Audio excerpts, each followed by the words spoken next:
તેજ વાવાઝોડાની અસર ગુજરાત પર નહિવત રહેવાની શક્યતાઓ છે। તેજ વાવાઝોડાને લઈને હવામાન નિષ્ણાતો દ્વારા આગાહી કરવામાં આવી છે। હવામાન વિભાગની આગાહી મુજબ અરબી સમુદ્રમાં લો પ્રેશર સર્જાયું।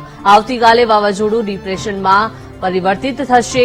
21 થી 24 ઓક્ટોબરે વાવાઝોડું વધુ મજબૂત થશે તો 150 કિલોમીટરની સ્પીડે વાવાઝોડું ટકરાશે। જો કે ગુજરાતમાં વરસાદ થવાની હાલ કોઈ જ શક્યતા નથી। હાલ વાવાઝોડાનો ટ્રેક યમન અને ઓમાન તરફનો છે। માછીમારોને અરબી સમુદ્ર નહીં ખેડવાની ચેતવણી આપવામાં આવી છે।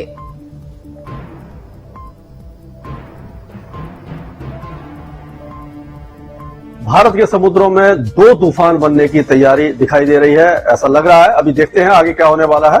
ये जो सेंट्रल अरेबियन सी है, यहाँ पर आपको ईस्ट सेंट्रल अरेबियन सी में ये डिप्रेशन बन जाएगा और ये डिप्रेशन के बाद जल्दी ही साइक्लोन बन जाएगा। साइक्लोन इसका नाम होगा तेज, क्योंकि भारत ने रखा है तेज, और इसके बाद नंबर आता है ईरान का। ये जो तेज है, इसमें क्या होता है कि अगर वो 15 डिग्री लैटिट्यूड और 65 डिग्री लैटिट्यूड के आसपास बनता है यहाँ तक, तो क्या होता है कि वो चांसेज होते हैं यहाँ पर क्योंकि वो रिकर्व कर जाए और ये गुजरात की तरफ, कभी कभी मुंबई की तरफ और कभी कभी कराची की तरफ आ सकता है। ये इस तरह से रिकर्व करते हैं। अगर यहाँ पर बनता है, यहाँ तक पहुंचता है, तो यहाँ से ये रिकर्व करने के चांस रहते हैं। लेकिन अगर ये थोड़ा सा और यहाँ पर पहुंच जाता है, यहाँ पर जाकर अगर ये साइक्लोन बनता है, तो इसके चांसेज ज्यादा बन जाते हैं कि वो इसी जगह जाएगा। तो इसमें 2 मॉडल हैं, ECMWF और GFF है। तो ECMWF तो पूरी तरह से दिखा रहा है, पहले से ही दिखा रहा था कि ये इधर जाएगा, ओमान, यामान या गल्फ ऑफ एडन में जाएगा। लेकिन GFS पहले तो इसको टर्न कर रहा था यहाँ पर गुजरात की तरफ, लेकिन अब क्या है कि वो तट के बहुत पास से जाकर के इस तरह से यहाँ पर ये टर्न करने वाला है।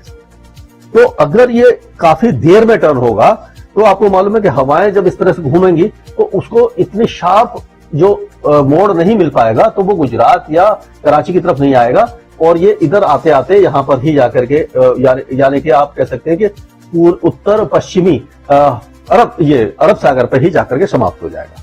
तो कुल मिलाकर के इस जो पर्टिकुलर सिस्टम है, यहाँ से कोई हमें खतरा दिखाई नहीं दे रहा इस पर्टिकुलर साइक्लोन का। तो स्टीयरिंग करंट है, अगर हम देखें जो सब ट्रॉपिकल रिज होती है, तो वो 200 हेक्टोपास्कल यानी काफी ऊंचाई पर होती है। तो उसमें अगर हम देखेंगे तो वो हवाएं जो है वो ही इसको स्टीयर करती है, यानी कि लेके जाती है वहां पर, क्योंकि ये हवाएं जितनी तेज चलेंगी तो जो वेदर सिस्टम है उसी के साथ साथ मुड़ेगा। अगर हवाएं इस तरफ जा रही होंगी तो वो सीधा यहाँ चला जाएगा, अगर मुड़ रही होंगी तो इस तरह से मुड़ेगा।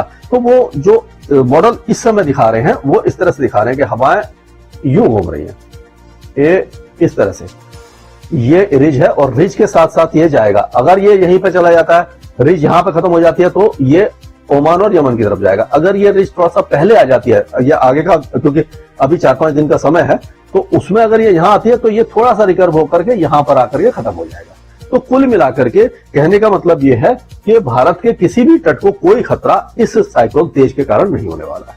हालांकि लक्षद्वीप और जो सेंट्रल अरेबियन सी है, यहाँ पर जो समुद्र में लहरें ऊंची उठेंगी, हवाएं तेज चलेंगी, तो थोड़ा सा 1-2 दिन के लिए मशवरों को सलाह ये दी जा रही है कि इस जगह पर थोड़ा अगर जा रहे हैं तो प्रिकॉशन लेके जाए, हो सके तो 2-3 दिन के लिए या अवॉइड करे जाना।